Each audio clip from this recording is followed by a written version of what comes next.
Okay, there we go. So we get a copy for everybody if you want to refer back to it. So welcome to the Real Connect weekly training and coaching for sale by owners and expireds. If you guys want to go ahead and just in the chat really quick, just throw in where you're logging in from. It's fun to see what parts of the country everybody's tuning in from. We also have different markets, especially for sale by owners. It's depending on the part of the country that you're in. For instance, hey, is that Nevada, Desiree? If it is, Yeah, Las Vegas. Yep. right on, you're my next door neighbor. And so I've thought about getting my Nevada license a time or two. And so here in Utah, for instance, we have a fairly high number of for sale by owners. This is much a do-it-yourself state. You go to other parts of the country, sometimes for sale by owners are less prevalent, but you still have a good amount of expireds. Hey, we got two people in Vegas, Casey and Desiree. You guys are in the same marketplace out there. Awesome. Okay, so let me ask this, and this really helps. Jasmine's in Vegas too. Dude, you guys, how did that happen? Okay, I have a suggestion for all of you if you're up for this, and I say you should all become role play partners. Yeah. Casey's like, we got the memo. Because having local role play partners for your scripts is so helpful because you'll get uh typically a series of objections that are very similar based on the area that you're in. So it's really helpful if you guys can work through those together. So let me ask you this. Of everybody on the training today, is everybody currently calling for sale by owners and expireds, or are you guys just getting started, or are you seasoned vets? Just kind of let me know in the chat because that gives me an idea of where to spend our time, what's going to get you the most bang for your buck for the next hour. And so Desiree, brand new, right on. Jasmine, just getting started. Awesome. And then Casey, okay, right on. Everybody's just getting started. And then Braxton, if you got a second, I know you might not be in front of a keyboard. If you are, let me know. Okay, so let me ask you this, everybody. Feel free to unmute your mic. We have a little bit. We lost like 5 people by me not having any sound. So that might work well for everybody because feel free to unmute and ask questions and kind of chime in. So is anybody here uh, asking themselves if it's really worth it to focus on sellers rather than buyers? And then if so, why for sale by owners and expires? Would it be helpful for you guys if I kind of walk you through that a little bit? Because what I find is if you are really convinced that this is the best thing for your business, you'll be a lot more committed to doing it every day. Okay, Jasmine said yes. Awesome. Hey, we got Mark back in here. Great. So I am going to use Mark. Thank you for jumping back in. Sorry for those technical difficulties. You guys, I'm going to use my experience today and we're going to do some basic math. And we're going to approach this simply from the position of business owners. We have to make good decisions for as we are all the CEOs of our own businesses. And we have to decide how can we make our businesses as profitable as possible.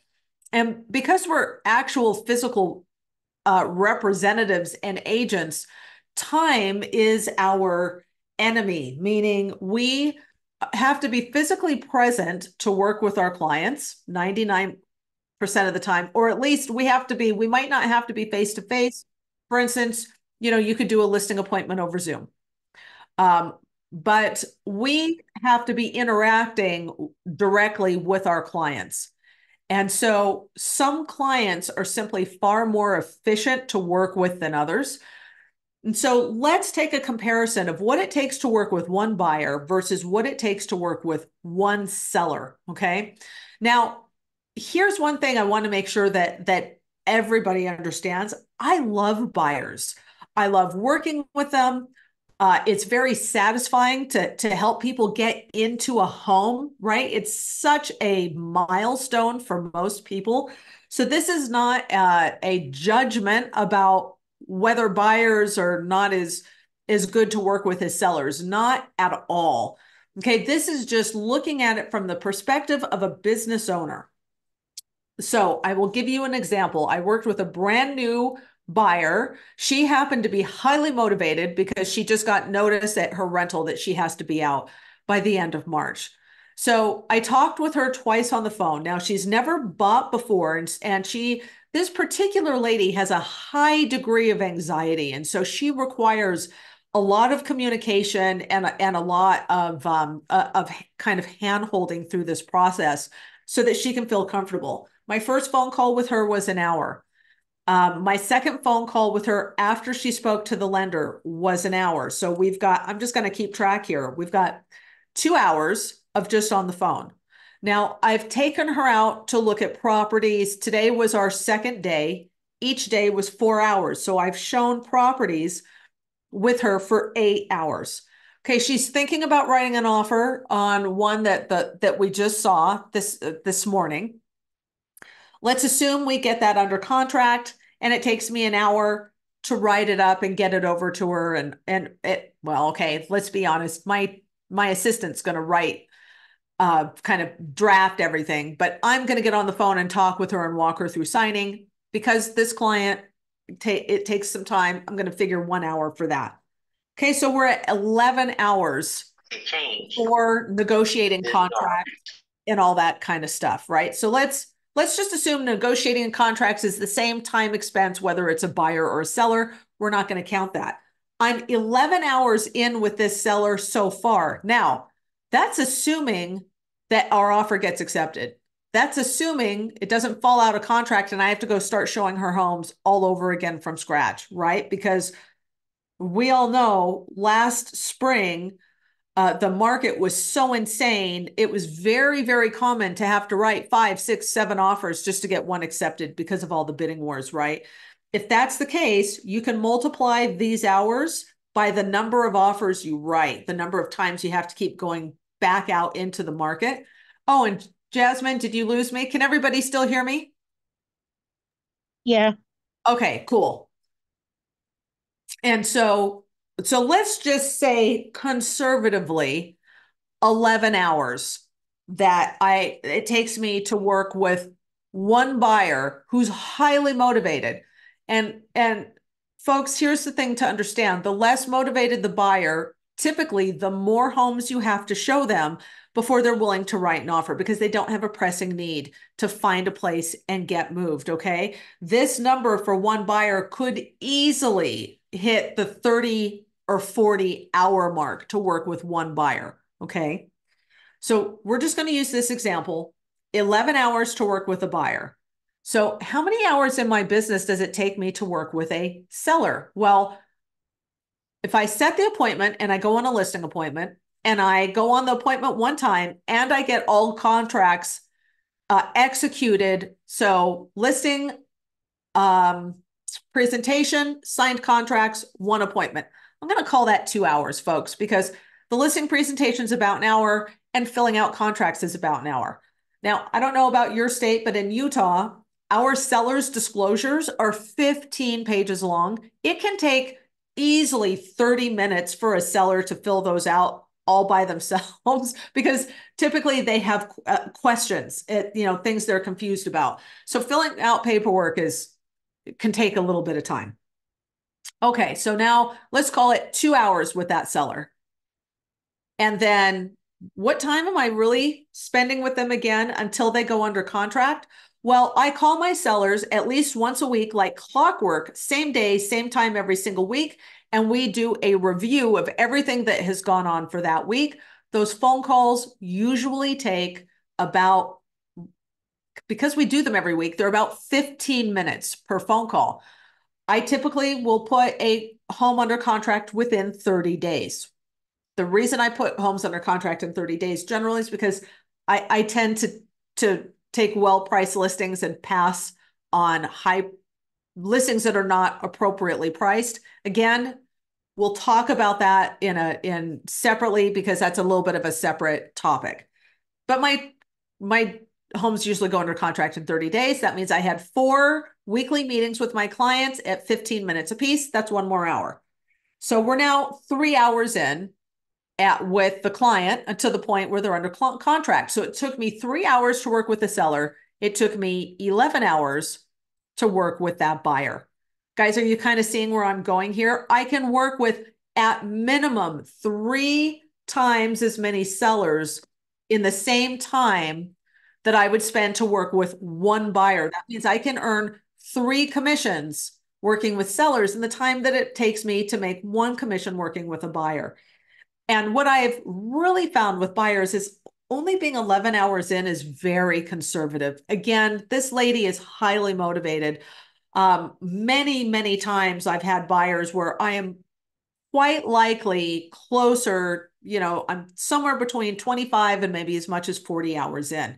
Now you start doing the math on that, and that means you could potentially easily work with 7 to 8, maybe even 10 sellers in the time commitment that it takes you to work with one buyer. Now, again, not saying that there's that one is better than the other, not at all. But what I'm saying is, as a business owner, you have to start to decide how much time and energy do you actually have in a given week to commit to your real estate business, and where are you going to spend it, and how many transactions, how many people can you genuinely help at a high level, giving great service to close the most number of transactions in a given week, month, or year.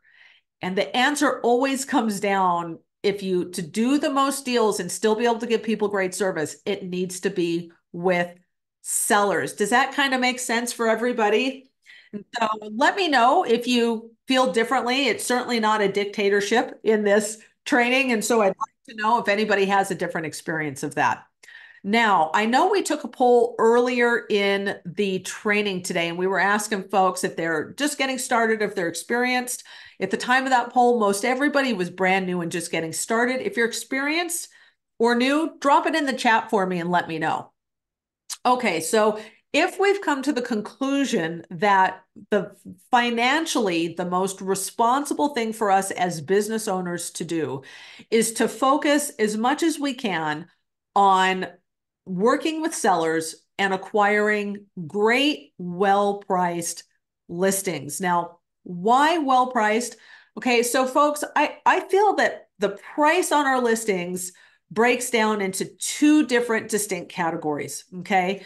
The first is when we take an overpriced listing that we know, we as professionals, we've done the research, we know the market, and we feel strongly that the home will never sell at the price that the seller wants to sell it at. Are we doing that seller a favor? Are we offering them the correct service and the appropriate counsel and advice by listing that home overpriced? Okay, or is that a form of malpractice? Now, this is an opinion, but I believe that when we are not completely truthful with a seller about where a home will and won't sell, that we're doing them a disservice. Most people have a lot hanging on the sale of their home. And if they're not willing to or able, because sometimes it's a question of ability, if they're not willing or able to price the home where it needs to be priced in order for that home to sell, what are we doing listing it? Right? And so that's going to be more of a personal business decision for you. Now, I am willing to take overpriced listings within a certain range, as long as it's not too unreasonable, as long as the seller is willing to reduce that price within a reasonable amount of time in order to get the property sold. And so, folks, the way that I would usually handle that is, I have here in Utah, we have a form that it's called a change form. That's where we do price reductions. And I have a price reduction form in advance. I have it in my listing packet when I go on listing presentations. And we put in a price and we put in a date and they sign it at the time of the listing agreement. And so if that property hasn't gone under contract or at least had a significant amount of action showings by a certain date, the price automatically gets dropped to the price where I feel like it should have been priced to begin with. Does that make sense to everybody? So I want to take a moment right here and pause and field any questions. Anybody have any questions about that? Yeah, I have a question. Yeah, The Offer Express, I'm just wondering, I've been doing some research. I got certified to do the express offers. that's Um, awesome. to utilize that to knock, it sounds like the offers are kind of on the lower end, but cash offers and with quickness, using that Yes. to help price it or get them to the more reasonable market value would be easier to obtain, but it sounds like it's just a process. I'm just wondering, have you utilized that?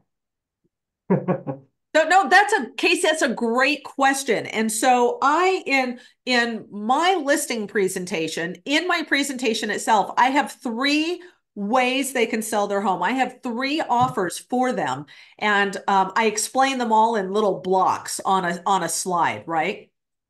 The first is a cash offer. So a cash offer or an iBuyer is always going to be below market value unless we're in some kind of insane market and hedge funds are buying them like crazy, which I've actually seen, but interest rates have kind of put a stop to that. So with a cash offer, whether it's an express offer or whether you work with cash investors, so I have a huge list of cash investors that I've worked with for years who will gladly come in and pay cash for properties. Now, that is an offer that is going to be the perfect solution, but it's probably only going to be the perfect solution for about 10% of your sellers. Okay. And they fall into two categories. These are sellers that have a highly distressed home, and the home either can't uh, go with bank lending and requires a cash offer because the physical condition will not pass an appraisal, right? The appraiser is just not going to pass it off to the bank. Or the home is in such a condition that we can't take the public through the property. So maybe it's a hoarder home. Maybe the home's been contaminated with meth and hasn't been cleaned up, or maybe it's just in a real state of serious disrepair. And the average consumer is simply not going to buy that home in its current condition. That's the first category where cash offers can be a huge benefit to those consumers, right? Because they can walk away. They usually don't have to clean anything. They can just walk out, leave whatever they don't want. They get a very fast close and they get a price that's quite frankly based on the condition of the home, less a profit margin because the investor has to fix that home, resell it, and still have enough of a margin to make a profit. Okay. The second kind of person that cash buyer or that iBuyer cash offers work well for are people that are in an incredible hurry. And so for whatever reason, something that has happened in their life that facilitates an extremely fast sale of their property, and they're willing to sell it for a little bit below market value for the sheer speed that a cash uh, investor or an iBuyer can offer. And then after that, we have our traditional sale where we just market the home to the entire public. And then one of my specialties is seller financing. And so that's something that we offer too that works well in specific situations. Did that kind of help, Casey, break down how you're going to use that iBuyer? Oh yeah, exactly. Yeah, It's just trying to find more ways to get it done. Yeah, have more right. options. And so the now I will tell you that iBuyer for sale by owners and expireds can be great for those. And so for everybody on today's call, if you have access to an iBuyer program like Express Offers, or if you have access to reputable cash investors. Now, I say reputable, guys, because there's some investors out there that like to play a lot of games with the consumer. And we won't get into that in the scope of this call, but the initial offer that they get them under contract with is a false offer. They have no intention of paying that for the property. Right. And they plan to beat that. They plan to hit them with an inspection and then use that inspection to get their price down to the price that they planned to offer them the entire time. They just didn't offer it to them up front with transparency. Does that make sense to everybody? So a reputable, experienced investor will just tell them the actual price that they're willing to pay for the home, and then barring some unforeseen thing coming up in the home inspection, like meth contamination or a blown sewer line or something like that, they'll stick by that offer.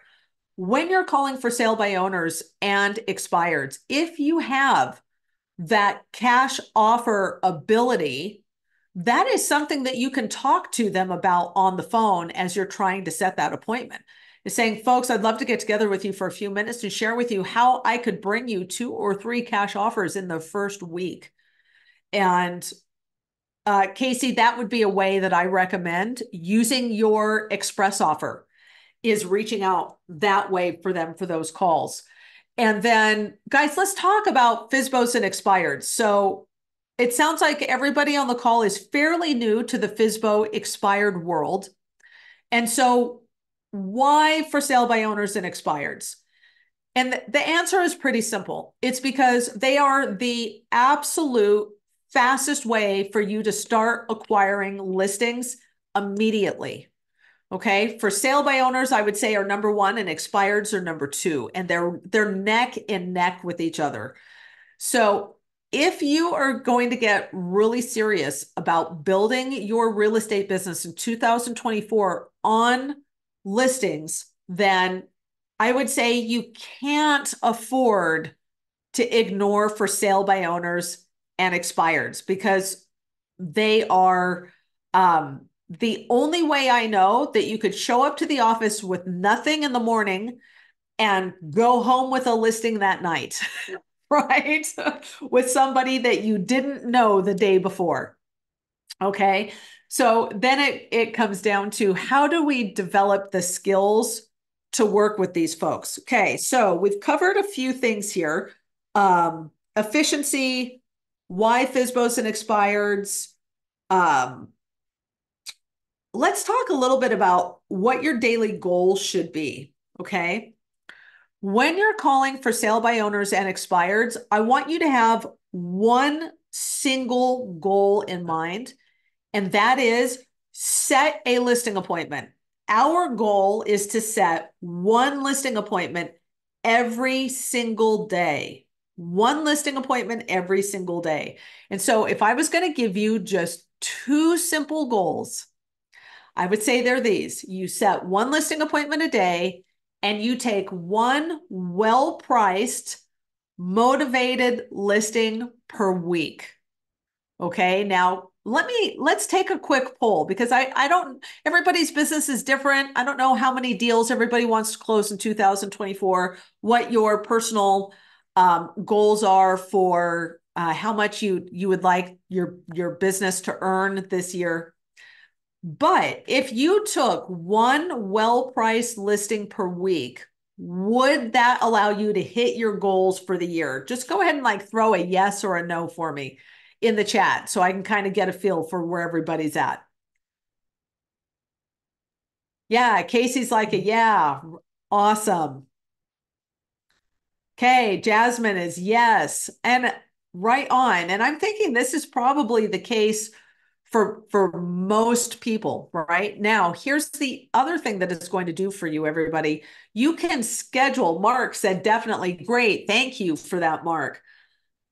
The other really important both business and personal reason for structuring a real estate business around listings is you can have a schedule when it relates to listings. You know when you're going to be making your calls. You can block out when you're going on appointments.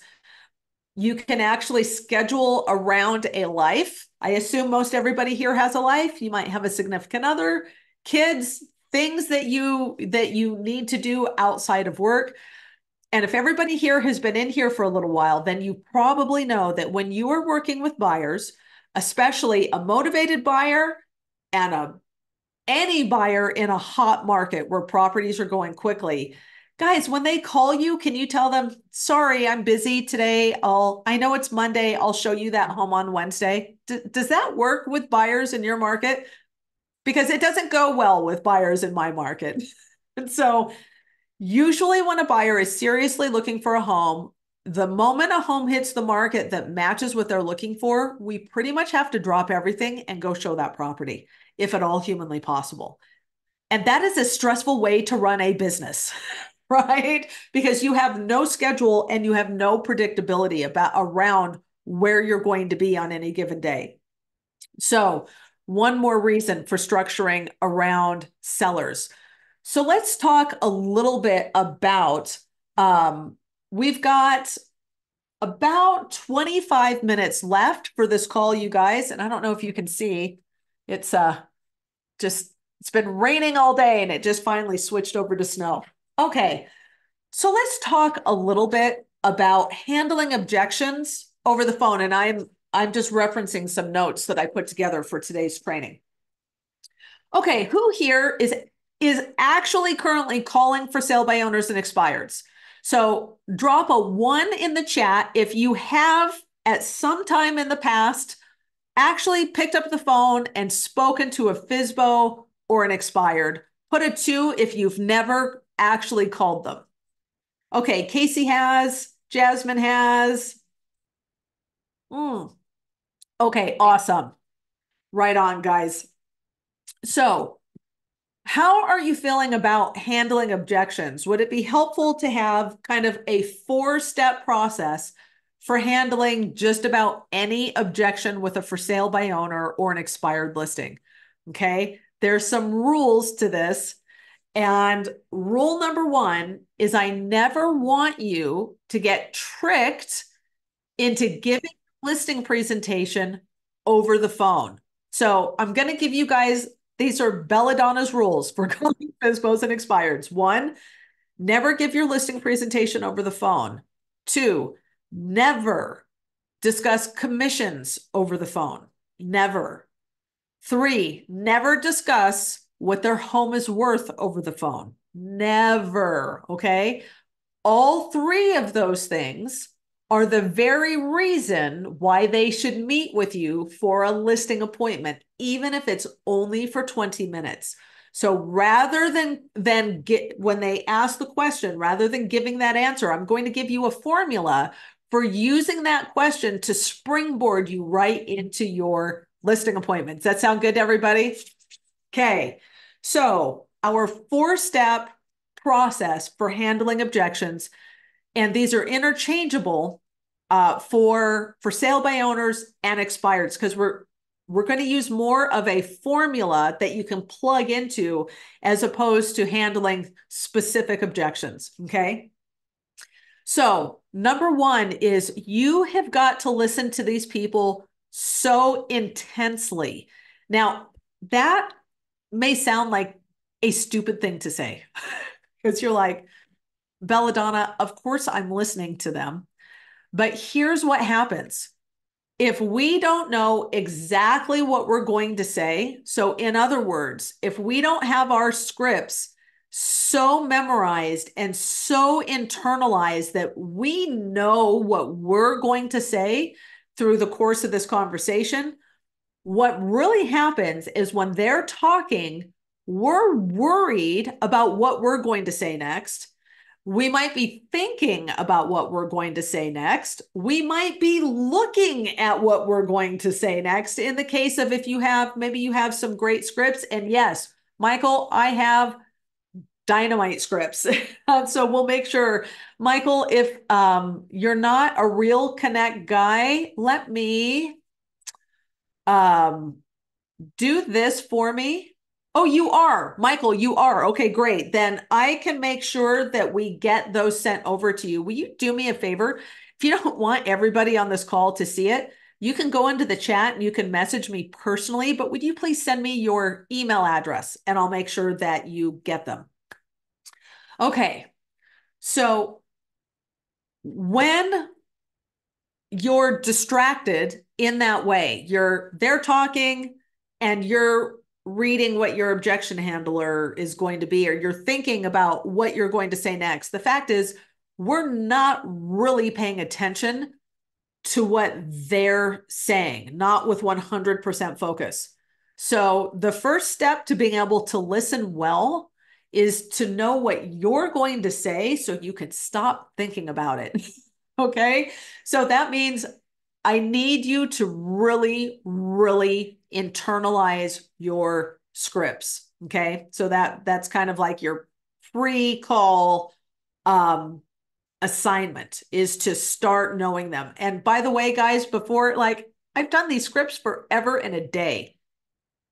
And before I get on a phone call with a for sale by owner or an expired listing, I read through my script 3 or 4 times out loud, and I just read it kind of fast. I'm not working on my delivery. I'm not working on tempo or intonation or tone of voice.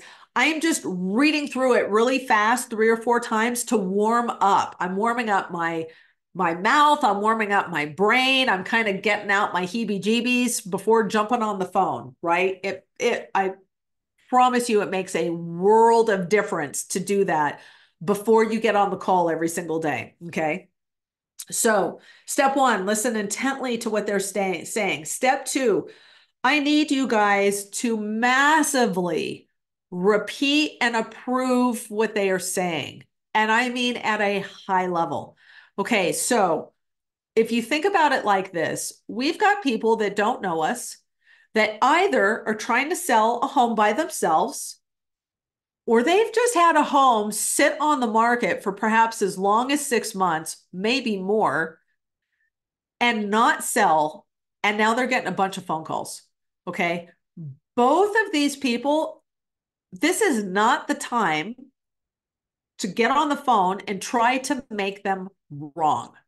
Okay. Try to make them wrong about selling on their own, trying to make them wrong about maybe choosing the last agent that they chose, right? This is the time for us to make them right and to reinforce that they are perfectly valid in feeling and saying whatever it is that they're feeling and saying. Okay, guys, so this is how we do it. The first thing is we're going to repeat kind of back to them in the form of a paraphrase. Okay. Now, if nobody has read this book, this is, you guys, I need you to get the Kindle. I need you to get the audiobook because you need to read it and you need to listen to it. Go get Never Split the Difference by Chris Voss. It is a book on negotiation. He was the top international hostage negotiator for the FBI. And he's written this book to be a manual for how you talk to people with incredibly good step-by-step instructions of a number of different skill sets. And he's so great at it, guys. It's such a usable book. If I had to pick 2 or 3 of the most important books that you absolutely must devour as a real estate agent, Never Split the Difference makes the list. Okay. So this idea of paraphrasing back to them what they've said. Why do we do it, for one? Anybody want to guess? Anybody want to unmute and say, hey, why do we paraphrase that back to them? We paraphrase it so that, one, they feel like we're actively listening and we're clarifying things that they want, so they feel important. Absolute nailed it. Absolutely right, Desiree. Have you guys ever had this experience? Have you ever gone to a restaurant and you place your order and the waiter goes, okay, great. And maybe all you ordered was a burger and fries, but you wanted the burger medium well and you didn't want any mayonnaise. And they're like, okay, great. Okay, what do you want? And part of you's like, I'm not sure they got that right. Like, did they really get it? Where if the waiter just takes 1 minute to say, okay, great. So you ordered the big boy burger. You'd like that medium well, no mayonnaise and French fries. Did I get that right? Yes, you did. Okay, great. Don't you instantly feel better that they heard what you were saying and they understood, right? Absolutely. Because even when you Yes. get it wrong, you're still like, they tried. Yes. Now, guys, there is another book. I actually have, okay, give me a second. It's this book. Now, the only reason I didn't hold up Never Split the Difference is because one of my agents borrowed it and never returned it, and I still have to order a new copy. Okay, this is the second book you guys should all go get. It's called Influence by a guy named Robert Cialdini. Okay, great, great book. And it's going to talk about why doing something as simple as repeating and rephrasing that back to people massively increases their trust in you and their willingness to listen to you because you were willing to listen to them, right? So you're calling your FSBO for sale by owner, you're expired, and they give you some objection. So let's just say I'm not working with any agents right now. Okay, great. That's a pretty universal one that both of those types of sellers might give to us, right? So we're going to repeat that back to them. And then we're going to give them a lot of approval. We're not going to try and make them wrong. Okay, so that might sound something like this, you guys. I'd say, hey, James, it sounds like you're not really looking to work with an agent right now. I hear what you're saying. I completely understand where you're coming from with that. Okay. That's simple, guys. So there's a few phrases that I want to give you. Okay. These are your approval phrases that you can use almost no matter what they say to you. Okay. Even if it's something really negative. And it's going to let you naturally transition into step 4. Okay. So here's the phrases. The first phrase is, I hear what you're saying. Okay. I hear what you're saying. The second phrase is, I completely understand where you're coming from. Okay. The third is, I can see why you'd feel that way. And the fourth is similar. I see why you would think that way. Okay. So this is just going to allow us to transition to step 4. So for step 3, forgive me, because this is 4 steps to handling an objection. Step number 3 is we want to ask them a question that is going to get their attention. Okay, now I don't know if you guys know of a guy named Brian Tracy. Brian Tracy, he has written a million books in real estate. He's been a real estate sales trainer for many, many, many years. And this is how he relates to it. And he's got a great audio series, guys. Oh, I can't remember the name of it. I'm sorry. I'll send it out to everybody once I remember. But he basically calls it like this. You need to throw a brick through their window. Okay. So what's the concept of throwing a brick through their window? That means you need to ask them a question that grabs their attention. Okay. And it grabs their attention fairly significantly, the way a brick through their window will grab their attention. So we're going to ask them something along the lines of a question like this. If I could show you a way where it would financially benefit you. And guys, I usually put a little English on this. I put a little spin on this, right? And I say, and I mean, actually really financially benefit you, i.e., you walk away from the sale of your home with more money in your pocket. And you could do that by working with a professional instead of having to do all the heavy lifting yourself. Would you be open-minded to just considering that as an option? Okay, and so there's a standard pattern to this question, you guys. the pattern is, if this, would you blank? So if blank, would you blank?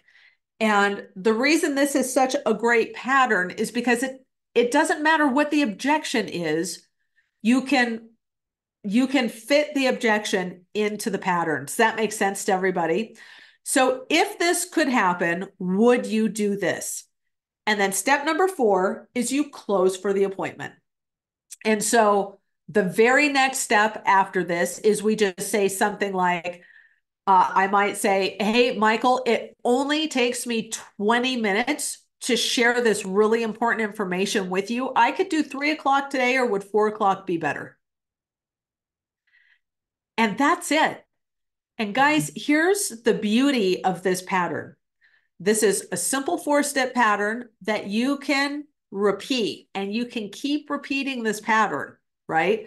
No matter what they say to you. So let's recap the pattern again from top to bottom. Step number 1 is we're going to listen really intently to what they're saying.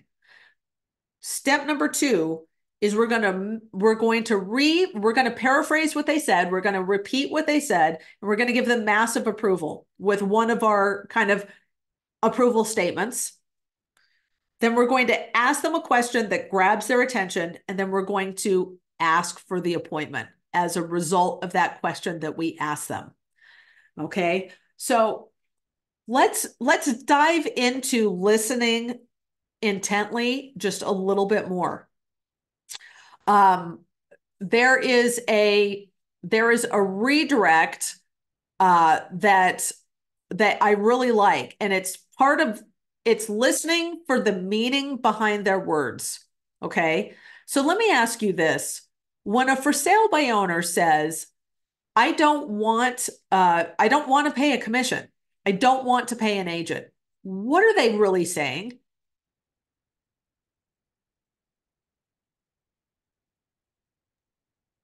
They don't want to spend the money on it. They don't see the value in it. Okay, Casey. So, and they don't see the value in it. And so what are they really trying to achieve at the end of the day? When they say, I don't see the value in an agent, I don't want to pay an agent, what is the underlying desire or need that they have that they're trying to fulfill by not paying a commission?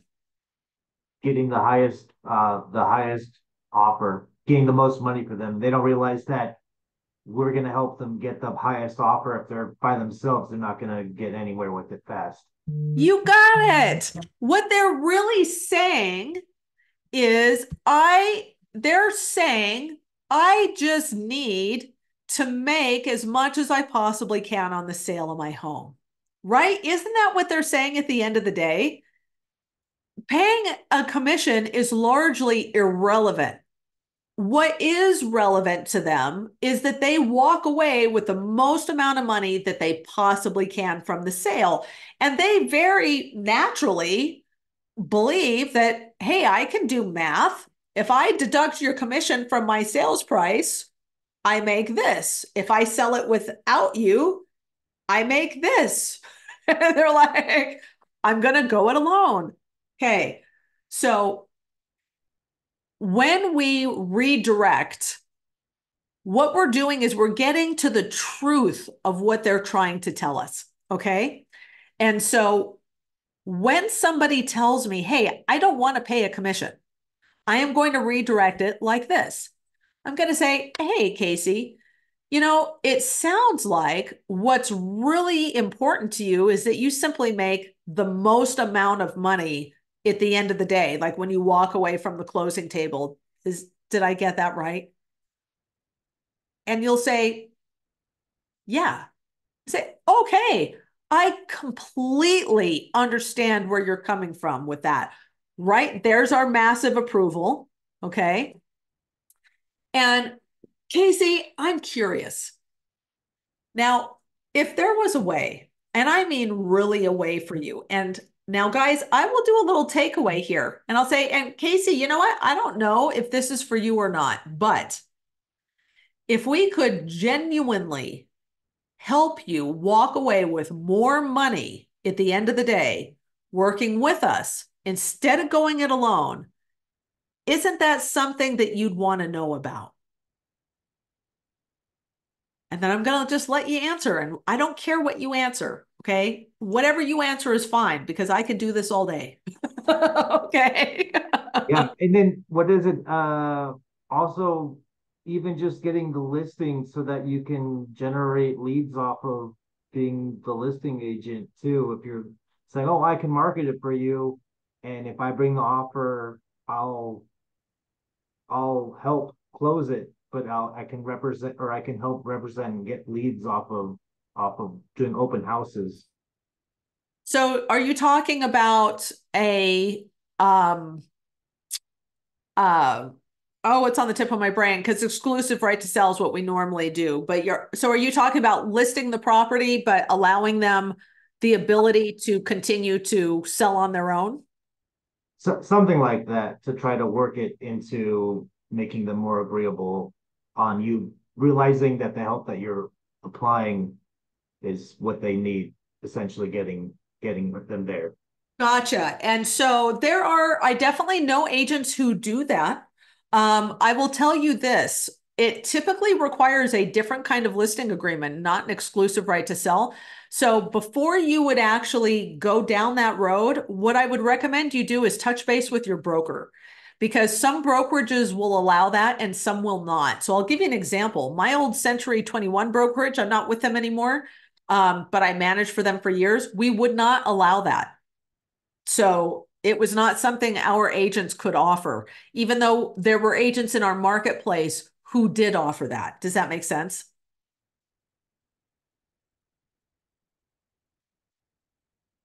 Yes. Okay, perfect. Perfect. So yeah, always when in doubt, just check with your old broker and make sure that they're like, yeah, we're okay with that. And then, so we've got just a couple of minutes, guys. I apologize, and I'm happy to make up. I kept you guys like on the line for 6 minutes while my mic wasn't working. So I'm okay going to 3:06, but I do try to keep these on time to respect everybody's busy schedules. So feel free to unmute. What questions do you have about that 4-step process for handling objections? Can you see yourself using that on a call? Absolutely. Is one of the books you recommended, does it talk about that in length? Or did you guys learn that somewhere else? That is, Desiree, that is such a good question. That's just called 20 years of calling FSBOs and expireds. And then the second question is, do you offer training on a more regular basis? Oh, we certainly can. We certainly can. And so I'm happy to chat about that. And Desiree, I think you dropped your email here to me in the chat. So I absolutely did. So anything you can think of, I gave myself 6 months to like kind of learn the business and gain my sphere of influence, all that fun stuff. nice. And try to learn different aspects and get certifications or designations. But after that, I'm not going to turn down money now, but after 6 months, I really want to hit the ground like full of force. Okay, so are you open to a little coaching right now? 100%, please. Okay, so Get guys, better, right? I feel so strongly about this, and I try conscientiously to be nicer when I deliver this advice because I don't mean it to sound like I just punched you in the face. Okay. Okay. That's right, my friend. Okay, good. I just want to put that out there. It's the absolute best thing that you could do for yourself right now today is you just jump in the deep end of the pool. I don't care how new you are. I do not care about any of that because you can get the answers to every single thing that you need questions with to help your clients so that you take good care of them. You start now. Those designations, okay, I am going to piss off a lot of people. Oh no, I'm just kidding. There's only one designation on planet Earth that the public recognizes, and that's a broker. All those designations are a waste of time. They are a waste of time. The public generally doesn't understand what they are, and they couldn't care less. Okay, what about the like I can't remember which gentleman said it. Forgive me, guys. He said he had gotten the Oh, express offers. So, so like stuff like that. Like I got the relocation one, but okay. are those good or is that a waste as well? No, relocation's different because often they won't allow you to work with relocation clients until you've gone through your brokerage's relocation training. Awesome. That's not really a designation. That's a mandatory training that you must do to work with a certain kind of client. Okay. Express offers falls into that category as well, right? So if you want to be able to offer that cash buyer, um, which they call express offer at his brokerage, you have to go through that training to offer that as a service. So I consider that different. Designations would be like SRS, CRB, ARB, XYZ. I don't know what the heck these initials stand for, neither does anybody else. All right. Good to know. Thank you very much. Right? So you guys, I used this analogy the other day. I don't know if everybody on here is too young. Anybody in on this call grow up driving a stick shift car? Oh, hell yes, girl. Okay, do I got my stick shift drivers in here? Yeah. If I got some younger folks and you're like, I've never even seen a stick shift car, that's okay. Yeah, Jasmine's like, not me. Then I want you to think of learning anything that you learned brand new, like swimming, where you almost drown, right? For the first like month that you're trying to learn. Yeah. Or ice skating or playing a musical instrument where you just have to suck in the beginning. Okay. When you first start, or I'm going to back up. Anything that you learned, like driving a stick shift, learning a sport, learning a language, you guys get the drift, right? You could read about it to the end of time. Yes, yes. You could read books about it. You could watch YouTube videos. But until you get in that freaking car and try to figure out how to drive that manual transmission, or until you get on those ice skates or until you get in that pool, or you try to learn that new sport or speak that new language, you might as well have spent all that time you spent reading and watching videos. It was a complete waste of time because you literally cannot master a new skill any other way except by doing it, right? You've got to do it. And you've got to make peace with the fact that none of us are good at something when we're new. And there's only one way to get good, and we must get good by doing it. You have to go through it. You cannot go around it. You can't circumvent it. You just got to do the thing. And you've got to make peace with the fact that in the beginning, it's going to be challenging and uncomfortable, and you're going to have failure. And that's how we get good at anything and everything, right? So, Desiree, I would say you absolutely invert your plan, right? You don't wait 6 months for anything. You get on the phone, you commit to getting on the phone every day, you commit to following a schedule, you guys. We talked about this last week. That's why I didn't talk about it too much this week.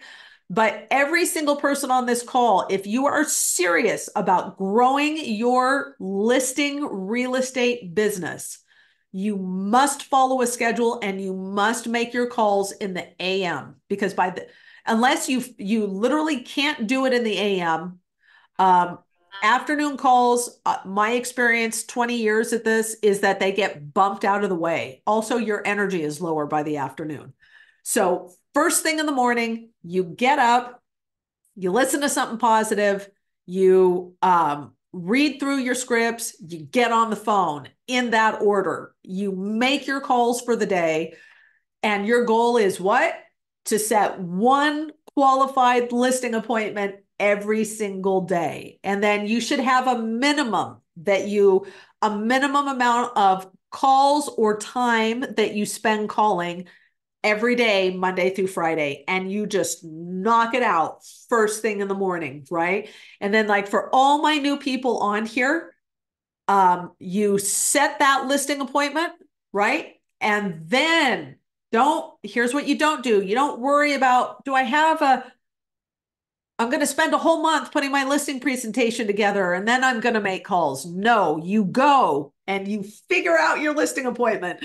Okay. Now we have, if anybody here doesn't have a listing presentation, let me know, message me, drop your email in here because we've got outlines and great scripts and great training on all of that. Okay. But you get out there and you get in front of people and you start doing it before you're ready. And what'll happen is you'll get good. And in 100 days from today, you guys won't even be able to recognize yourselves. You'll be so much better on the phone. You'll be so much calmer and more confident setting appointments. And you will be so much more relaxed and precise in your listing presentations. And you'll start taking listings. Now, guys, we got like 2 minutes left.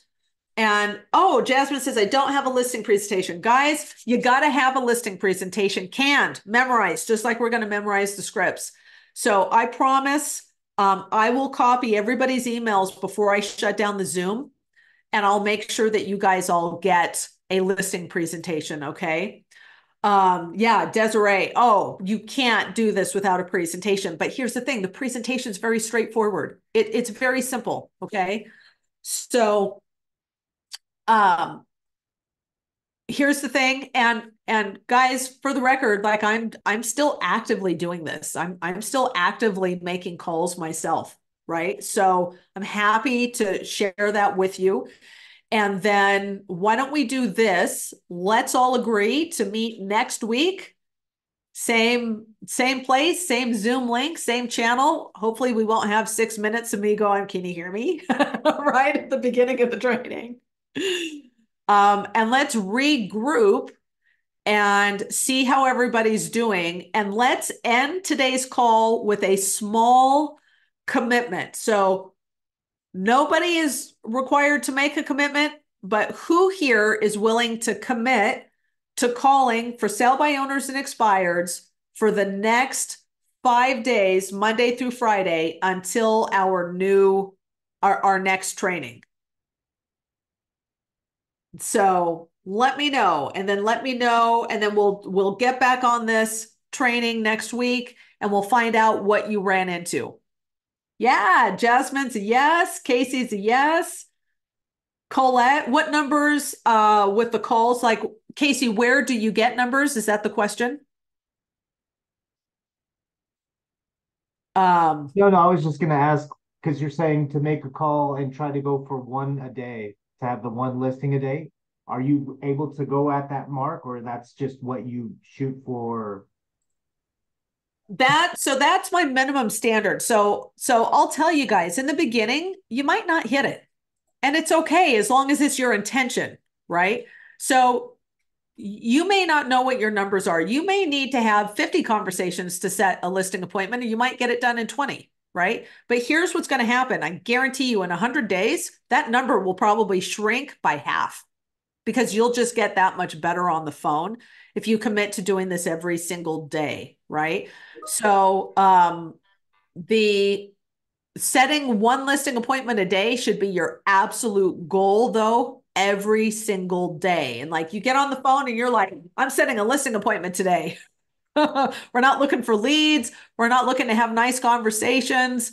We're not looking to hit a certain number of contacts. We're looking for one listing appointment every single day, right? And then what I would say, Casey, is if you don't hit a listing appointment, what you should have is a minimum time or a minimum number of contacts that you're going to make every day before you call it quits. Now, if you guys don't have appointments to go on, if you're new in the business and you don't have anything else to do with your time, then I would say keep making calls, right? Just keep calling. Because what else are you going to do? You'll just get better that much faster if you keep at this. And then maybe we can touch briefly next week, maybe on just listeds. Is it the quality? You can pick the ones. Yes, Casey, that is absolutely. So guys, in my heyday, when I was just like doing this like a machine, I would set 2 listing appointments a day like clockwork. I would set 10 a week. I would only attend 3. I would cancel 7 out of 10. Okay. Now, some of those weren't my choice. They listed the home or they sold the home before my appointment. So some of those automatically got canceled because they were no longer viable appointments. Sometimes they would cancel the appointment. They're like, no, we changed our mind. Don't come out. We had something come up. Don't come out. And sometimes I would cancel the appointment because I would get in there and I would do the CMA and I would start looking at numbers and I'd look at the house and I'm like, I can't make this work. I'd call them up before the appointment and say, hey, Casey, before I come out, there's just a few things I need to go through with you. Is that okay? So, and I'd go through, I'd ask you some tough questions. And if I didn't like the answers, I should say, let me rephrase that. If I legitimately felt that I couldn't help you, that I simply couldn't achieve what you were trying to get done, and usually this revolves around price, then I would respectfully cancel the appointment because it's a waste of both our times for me to go. But you have to be setting a lot of appointments to be willing to go through and cancel the ones that are, I'd call them like A, B, C appointments, right? And if I've got a bunch of A and B appointments, I would cancel the C appointments. Does that make sense? So, and then, oh, I know what we could talk about. Okay, if you guys come next week, I will talk to you about the 3 criteria that I have for listing a home that guarantees I will sell 100% of my listings and they will not expire if I list them. Is that kind of interesting? Something you guys would like to know? And every time I break this rule, it blew up in my face. I only broke this rule like 2 times in 20 years, and both Love times. to learn it. Yeah, awesome. Okay, guys, I'm late for my next appointment. So I'm going to run. Thank you for showing up today. Thank you for being patient as we work through our tech issues. And before I close the actual Zoom, I am going to go grab everybody's email who sent me their email. So this is your last chance. If you want scripts, presentations, and I'll send you guys emails individually so we can chat. And I'll talk to you guys soon. Thank you so much, Belladonna. You're a wonderful teacher. Oh, thank you. You are so welcome, you guys. It's a pleasure and an honor. I'll talk to you soon. Bye. Bye-bye.